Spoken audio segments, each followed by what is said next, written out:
Hey, welcome back.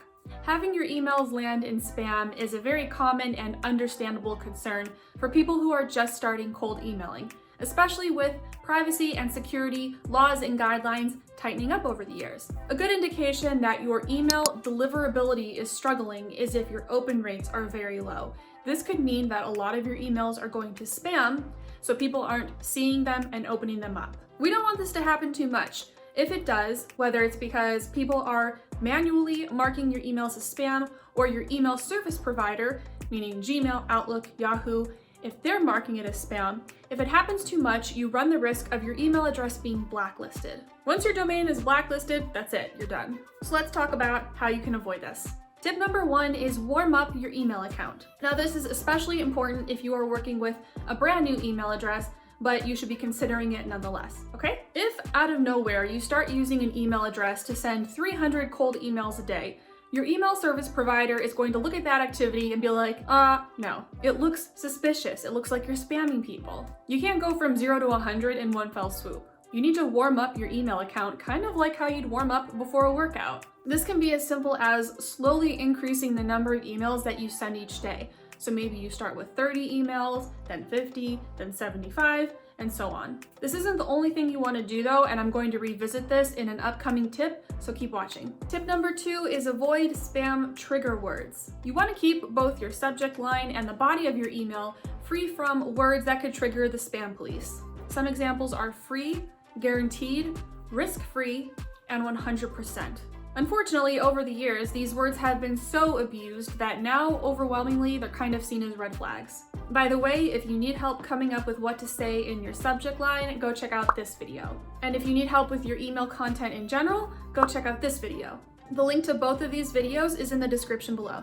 Tip number 3, customize your emails. Every single one. When I mentioned warming up your email inbox in tip number 1, this was something else that I wanted to add on to it, but even if your inbox is ready to go, you should still be doing this. Sending the exact same email, word for word, to all of your leads, you're setting yourself up for failure. You're not reaching out to robots, you're reaching out to humans, so talk to them like humans. No, you don't need to write every single email from scratch. You can have a group of email templates that you rotate between, and you'll just customize the details of the templates. If you want to borrow my 5 proven templates, I'm putting the link to those in the description below.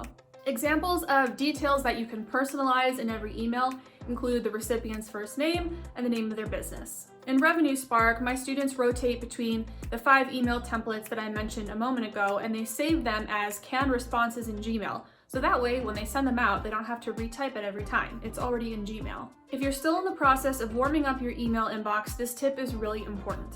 If you come out of the gate sending tons of emails, all of which are the same verbatim to all of your leads from a brand new email account, you're headed in the wrong direction. Tip number 4 is end with a CTA to encourage a response. Your email service provider wants to know that your leads actually want to hear from you. So it's not just looking at your email, it's looking at the response to your email. You want recipients actively engaging with you. That means you want them to respond. If you end your email with a call to action, or a CTA, then you're inviting them into the conversation. This in turn makes you more trustworthy in the eyes of your email service provider, and they will be far less likely to automatically mark you as spam. I'm always telling my students to use a CTA to gently push the relationship forward. You have to use a CTA or nothing happens. The conversation just ends. Tip number 5, target the right people. If you send out a batch of 100 emails and 50 of those leads aren't in your target audience, you're on the wrong track. Your email service provider is looking for consistent quality. It's looking for patterns. Positive patterns will help you land in the inbox,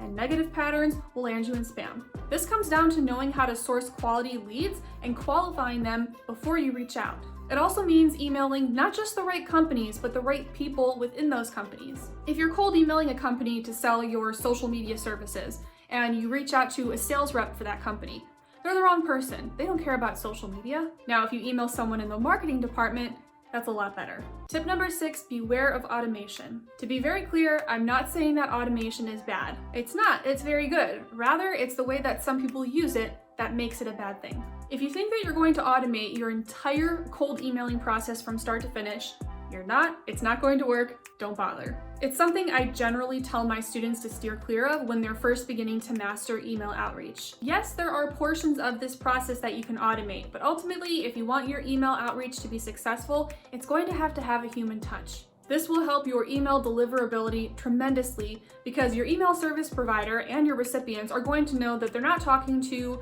a software, a machine, a bot, they're talking to a real person.